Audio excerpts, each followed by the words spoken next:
అది పరిశుద్ధాత్మ చేసే కార్యం. అది అంతరంగ బోధకుడిగా ఉండి పరిశుద్ధాత్మ చేసే కార్యం. అందుకే ప్రణాళిక పట్టుకోవడం అంత ఈజీ కాదు.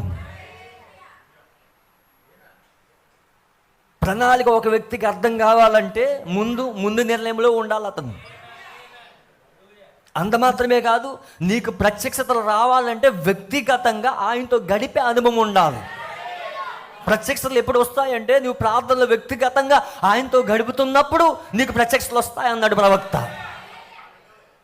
ఒంటరిగా ఆయనతో గడుపుతున్నప్పుడు, ఒంటరిగా ఆయనతో మాట్లాడుతున్నప్పుడు దేవుడు తన వాక్యాన్ని బయలుపాటిస్తాడు. ఆయన హల్లెలూయా. దేవుడు తన యొక్క వాక్య ప్రత్యక్షతలు నీకు అనుగ్రహిస్తాడు. ఆయన గుంపుగా ఉన్నప్పుడు కాదు, నువ్వు అందరితో మిళితమైనప్పుడు కాదు.